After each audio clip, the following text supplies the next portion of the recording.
Before we begin, a brief content warning. This episode contains references to violence against children and sexual abuse.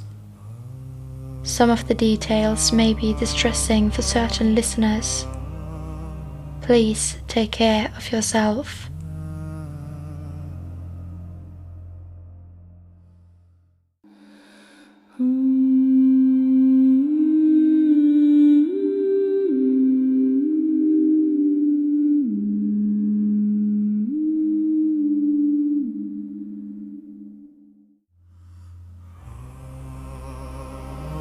In this episode, we're going 26 years back in time. We're in Kristiansand, a medium-sized Norwegian coastal town. It's spring. The year is 2000. So far, May has been unusually mild, but over the past few days, temperatures have dropped noticeably and the sunny skies have given way to clouds. On this particular day, the 19th of May, the temperature doesn't rise above 12 degrees Celsius. Our destination is Baneheia. Baneheia is a forested hill area, a recreational area, just outside the center of the city.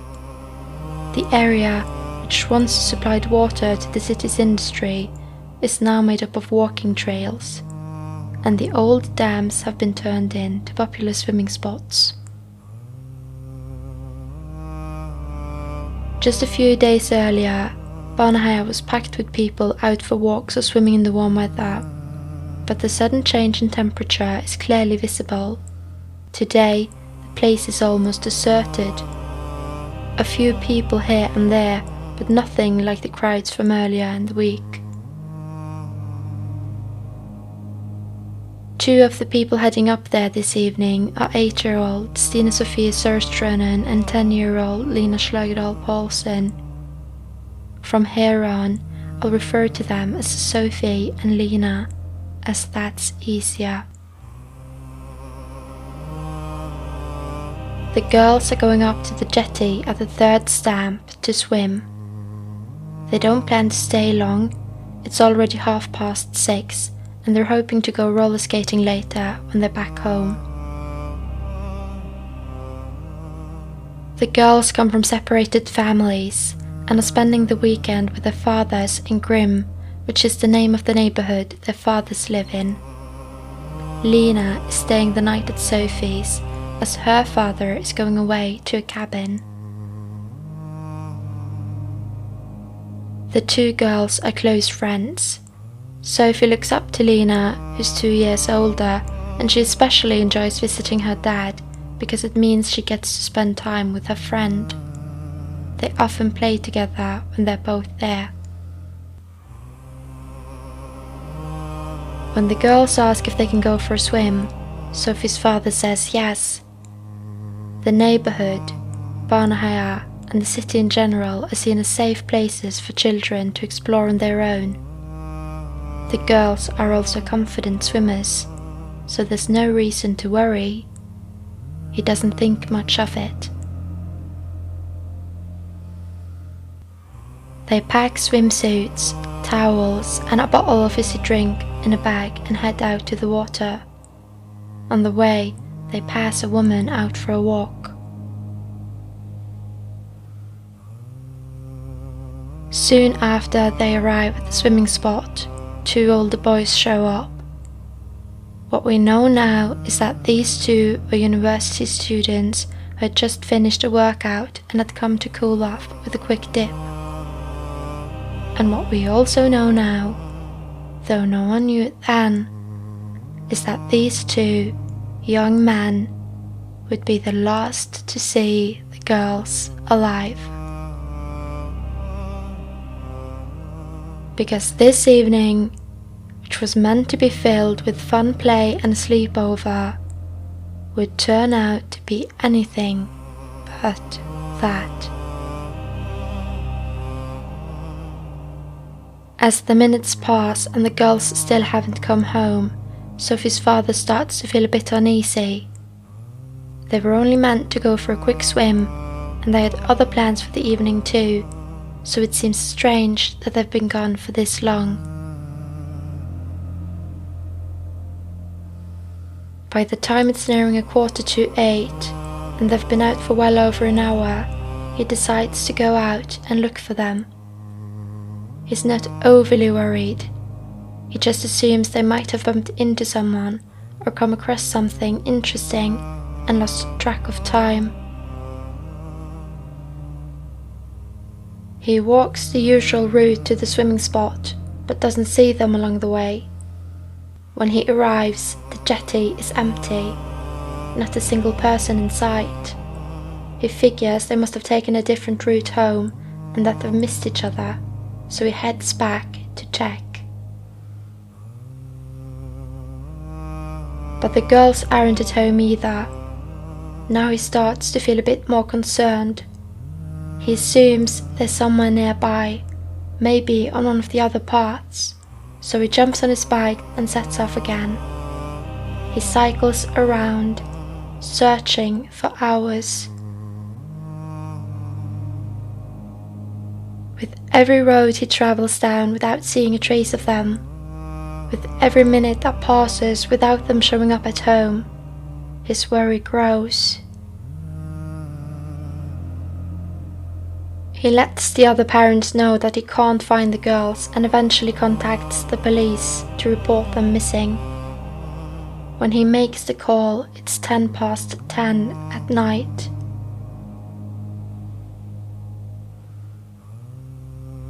It's dark now, and the air is getting colder. The girls were dressed for a short swim, and the temperature is expected to drop to 4 degrees Celsius during the night.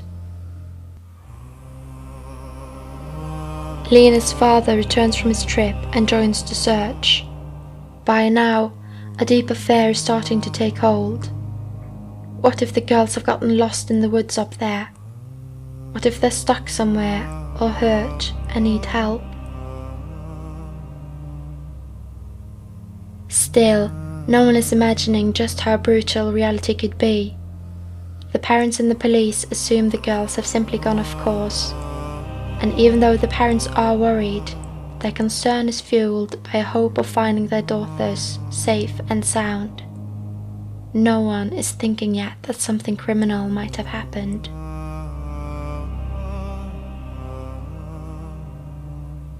When the police arrive, they ask the parents to stay away from the woodlands for the night.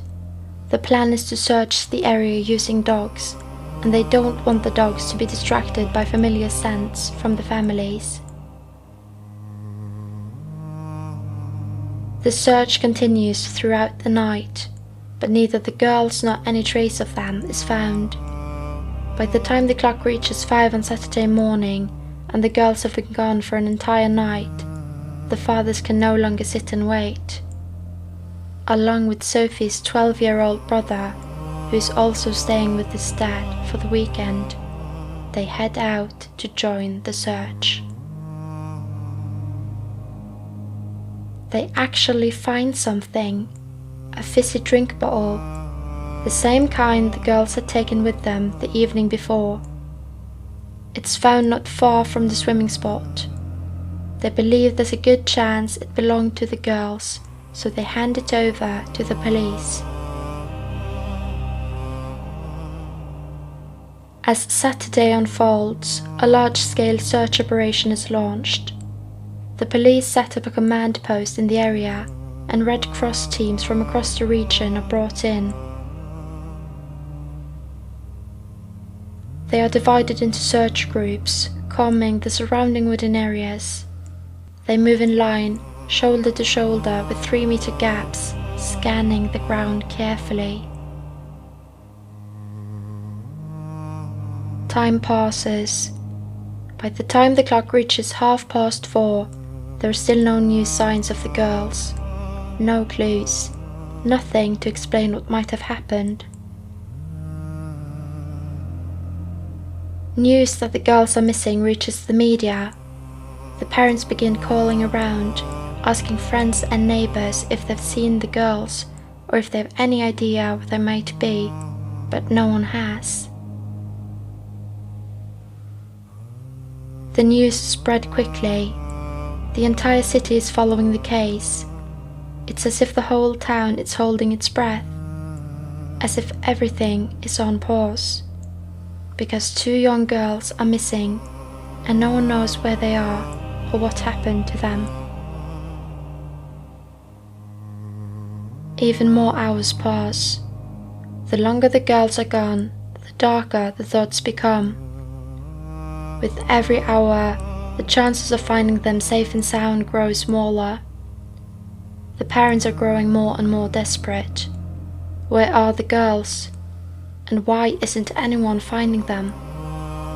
Saturday passes with no further signs. It's now Sunday. 2 full days have passed since the girls disappeared. If they had gotten lost, surely they would have been found by now. The Home Guard, a part-time military force of local citizens, kind of similar to the Army Reserve, is called in to assist the search, contributing 250 men. The fear that the girls might be dead is beginning to take hold, and divers are brought in to search the stamp ponds for bodies. Could they have drowned? Then, suddenly, something happens. Something that will turn the entire search operation on its head. One of the volunteers searching the area spots a piece of clothing wedged into a crevice by one of the dams and reports it to the command center. Another volunteer, a woman from the Red Cross, joins him to inspect the find. On her way, she picks up a used plastic bag from the divers' base, just in case they need something to carry the clothing in. The dam in question is part of the second stamp. When they get there and take a closer look, they see that the fabric is stained with blood. They pull it out. Among the items is a silver sandal. It's small, clearly a child's shoe. They also find a towel with a dolphin print. Everything is bloody. They report the discovery, place the items in the bag and take them back to the command center. When they return to the tent, one of the girls' mothers is there. She sees the items and is immediately distraught. She recognizes the towel. It belongs to the girls. The dolphin is unmistakable. And now, the full horror of the situation begins to set in. The girls didn't get lost. They weren't in an accident. They were victims of a crime. Whoever had the clothes had tried to hide them, and based on the amount of blood, a new theory begins to take shape. The girls must have been murdered. They are no longer searching for 2 lost girls. They are now looking for 2 dead children, victims in a murder case.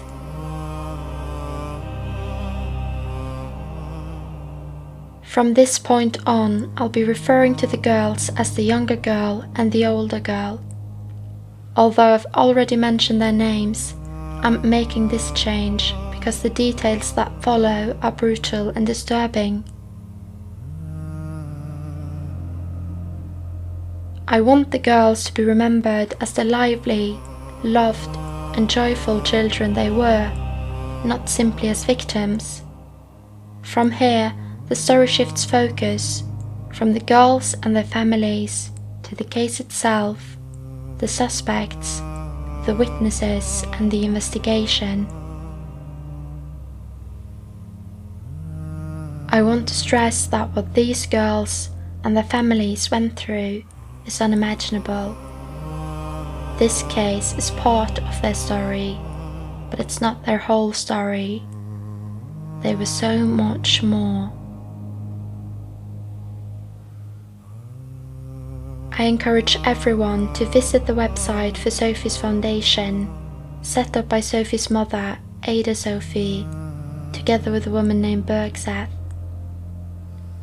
The foundation works to prevent violence and abuse against children and to strengthen the legal rights of those who have been affected. Even though the foundation is based in Norway and primarily operates there, the issues they address deserve global attention. On the website, you can learn more about who they are, the work they do, who Sophie was, and how you can support them. The website is in Norwegian, but I still recommend you to visit the website and just use a translator. I'll leave the link in the description of this episode.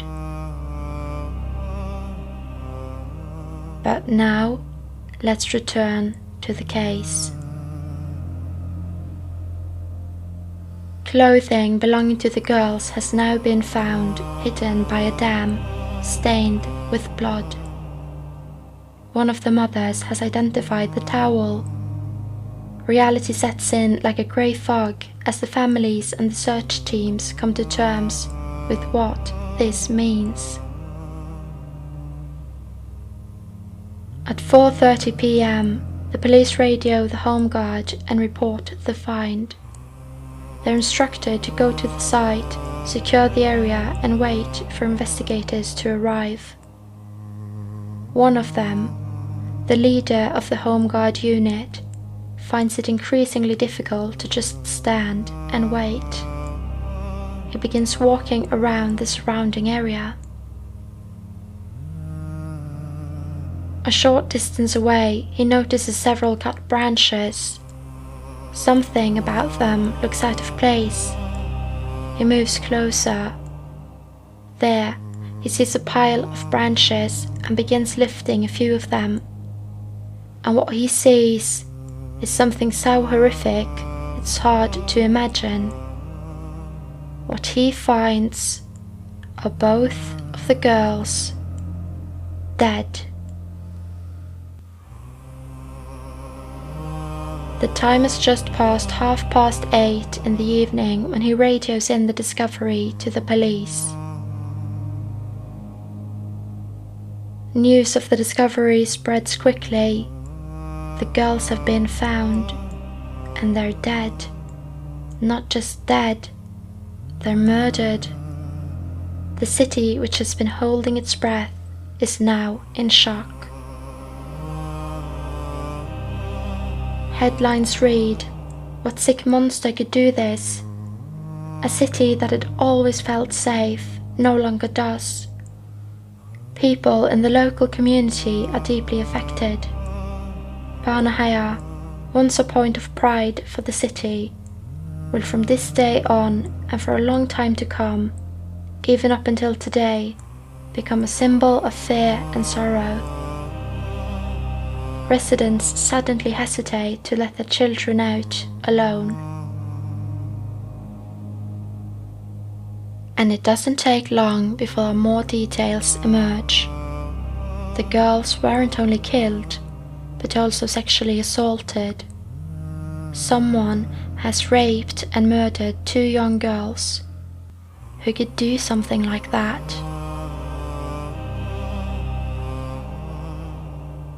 With one or more perpetrators still at large, parents across the city now walk with their hearts in their throats.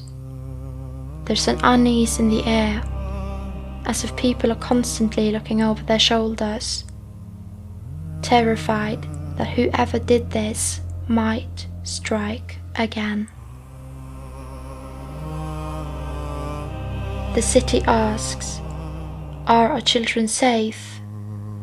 Worst of all, of course, is what the families are going through. Parents who have lost what is dearest to them in the most brutal way imaginable. Grief, desperation, and the need for answers. Answers about what happened and who is responsible.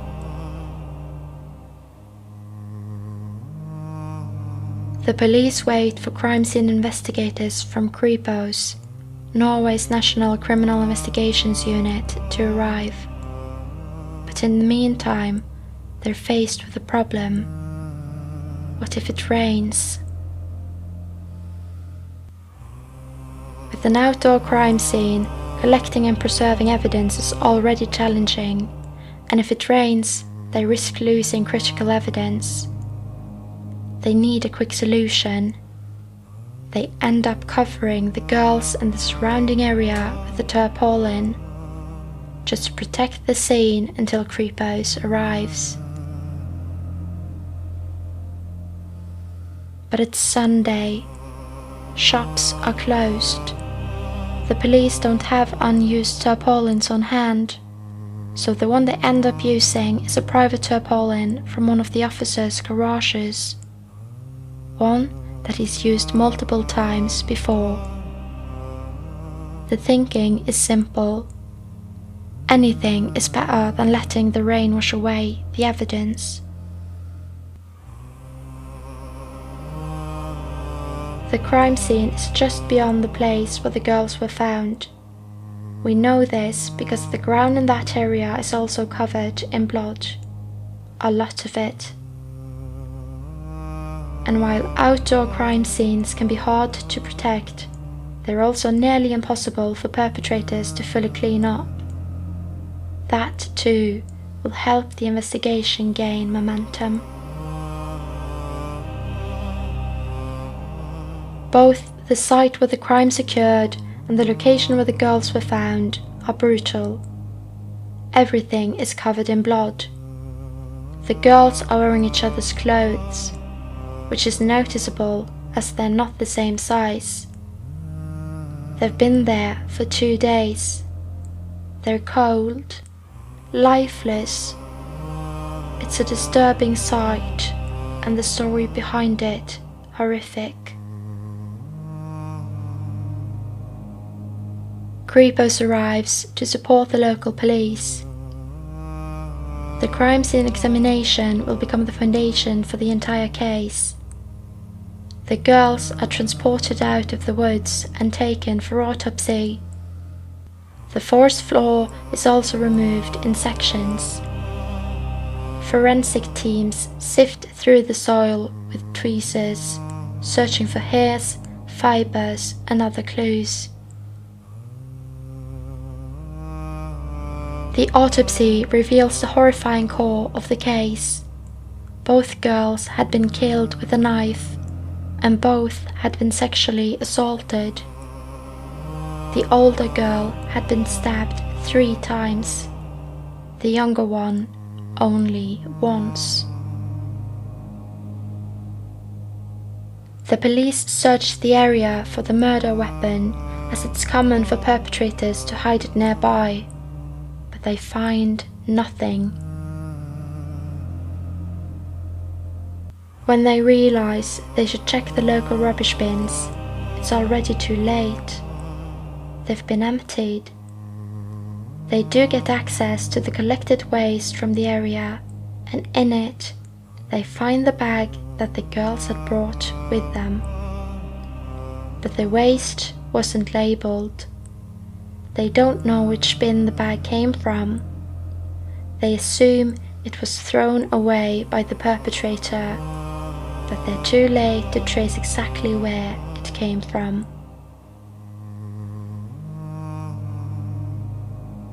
Weeks pass, then months.